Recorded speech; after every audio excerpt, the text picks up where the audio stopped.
and welcome to my YouTube channel. My name is Folake Agumbiade, aka the Customer Seductress herself, and I'm super excited to be back again this week. If this is your first time bumping into this channel, yes you, where have you been?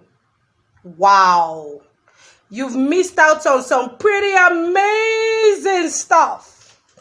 But thank God you're here. Thank you for dropping by. Do me a quick favor. Look below. There's a button. It's in red. It is in red. Yes. It says subscribe. Just click on it once. Yes, once. That's it. You just subscribed. Beside it, there's a bell sign. It's a notification bell. Click on it once as well. Yeah, that's it. And you will get a notification every single time I upload a new video. If you're a frequent returner to the channel, oh my God, you know I love you so much.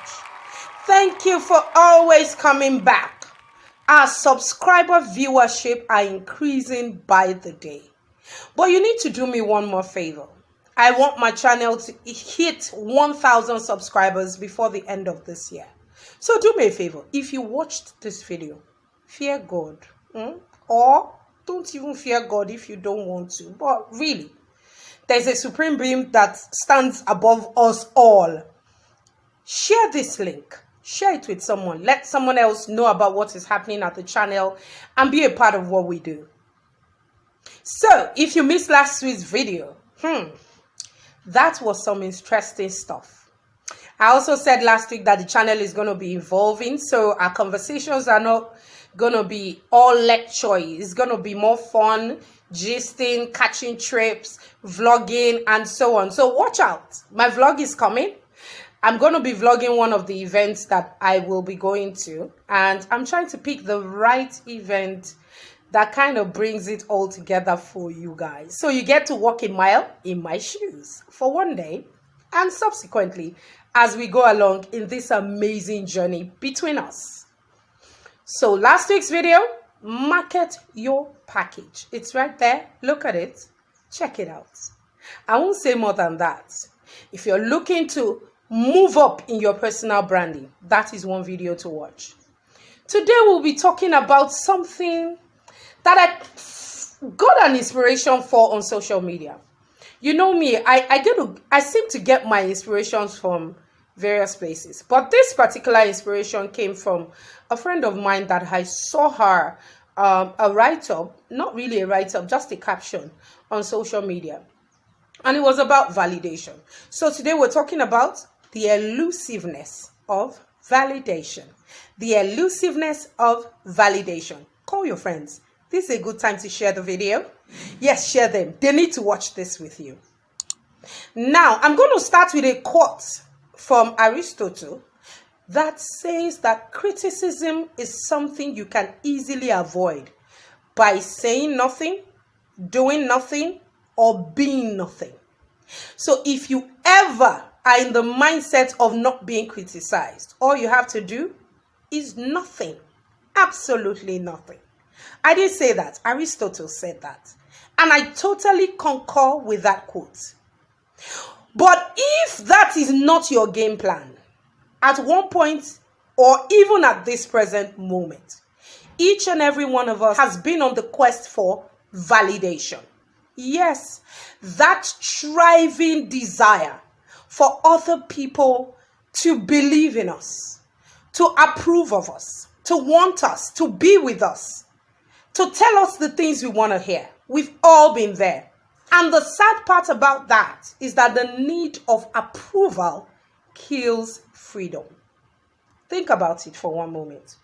Every time you have tried to seek the approval of your parents, of your peers, of your friends, of your loved ones, of your partner, it has killed a certain level of creativity and freedom within you. Trust me, I know. I've spent a large part of my life seeking approval. As a young child, I was awkward, I was geeky, I was unpresentable. One of these days, I'm going to come share my life story here and how I got to where I am today. It's going to inspire some of you. So if you want to watch that video, comment. Yes, tell me I'd like to see that video and I'll do that video. I spent a large part of my life seeking approval until I realized that it was a waste of time because it didn't work anyway. The people I wanted to approve of me didn't see me. They didn't feel me. Rather, what I got on a lot of levels was criticism. The desire to get people to like me motivated the majority of my choices way back in the day and actions that I took in my earlier life. So when you see me act a certain way now and be a certain way, it's because I've found self-acceptance and I've discovered that the only approval that I need, give and take, is the guy up there. Even my spouse, his approval comes for a measure of the relationship he has with God. So, whether you're trying to get 100 likes on Instagram, Facebook, Twitter, as the case may be, or TikTok, hoping to connect with someone in your social circle, sometimes it can seem like our happiness depends on other people in today's society. But there are many ways to stop seeking approval from others. And that's what we want to explore today. Because if you run after approval, you will find out that it is a very elusive concept. You might never get what you're looking for. The key to begin with addressing your approval issues is to address your own thought process. Rather than seeking approval from external influences, try to find happiness by developing a more stable relationship with yourself, with moi. That's the first thing I did. I developed a better relationship with myself. I learned to love myself. I learned to appreciate myself. I learned to cheer myself on. I learned to inspire myself. I learned to pamper myself. I learned to listen to myself. Yes, I listen to my videos as little as that. And I tell myself, well done. That made sense. When we try to empower ourselves, it can be very easy to make sassy declarations like, I don't need anybody. All I need is myself. Sometimes it sounds like the lyrics of a great song. It's a little too simplistic for reality in the true essence of itself.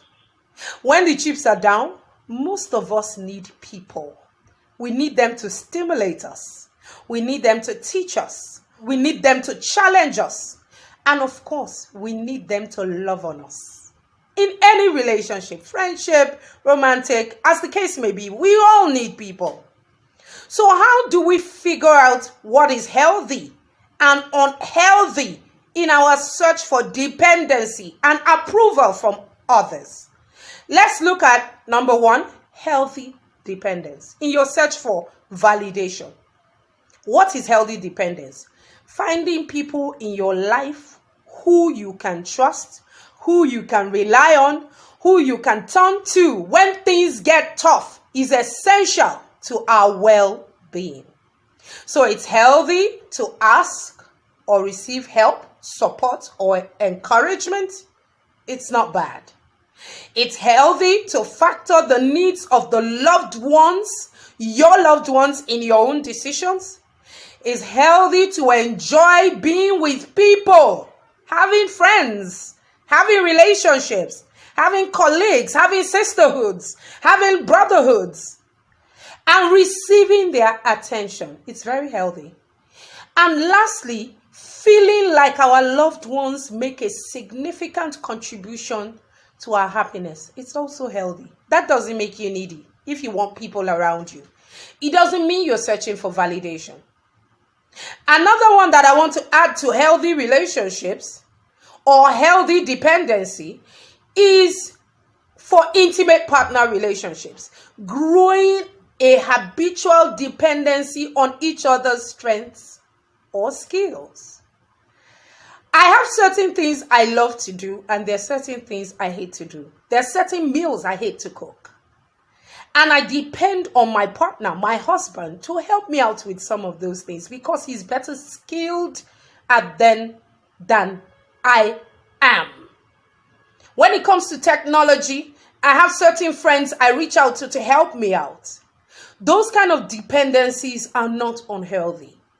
Because when the chips are down, if you don't have that person, you can do it yourself. But if your dependency is on the flip side, you cannot function with that person. It is tending towards unhealthy dependency. So how do you know unhealthy dependency? Number 2, how do you know unhealthy dependency? We know unhealthy dependency when there is someone who we feel like we can't make a decision without them. They want you to consult every single time. Even when you're grown. Even when you have every ability to make wise decisions. They want you to come and sit down and consult. Then how do you grow your decision-making skills? It's unhealthy if you only feel good about yourself when you receive their affection. Without their love, without their care, without their telling you you're doing well, you can't really function. It's unhealthy if you hold them responsible for your happiness. I've been at situations in certain relationships where if I wasn't around that person or I didn't get to see that person, even in friendships, it would affect my happiness. So I had to work on such relationships. I had to make sure that I am the first director of my happiness. I make sure that I'm happy. And I'm deliberate about making sure that I am happy above every other thing. Yes, my happiness is not subjected to the things around me. It is a decision that I make. And I choose my happiness. I choose my happiness. It's unhealthy when it depends on their validation for your self-worth. You'll feel worthless if that person is not around. It's common to see this kind of unhealthy relationships in intimate partner relationships. And sometimes it can happen in friendships as well. So how do you break this habit of seeking the elusive validation? Number 3, over time, it became clear to me that relying on others for my self-worth was unsustainable. You can't sustain it. It's going to fall apart. It will never be enough. Depending on others for validation is made particularly unstable because we are built with something called a negative bias. As human beings, we tend to notice and react and remember negative experiences more than our positive ones.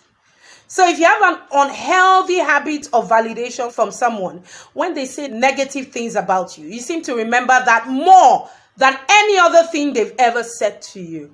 Yeah, because as human beings, we have that built-in part of us, which is called the negative bias. The brain is like a Velcro for negative experiences and a Teflon for positive ones. That quote was by Dr. Rick Hansen. And that quote is very apt. That's why somebody who's loved on you for so long, when they do one thing, you hold on to it. You find it difficult to let go. Because negative experiences cut in deep.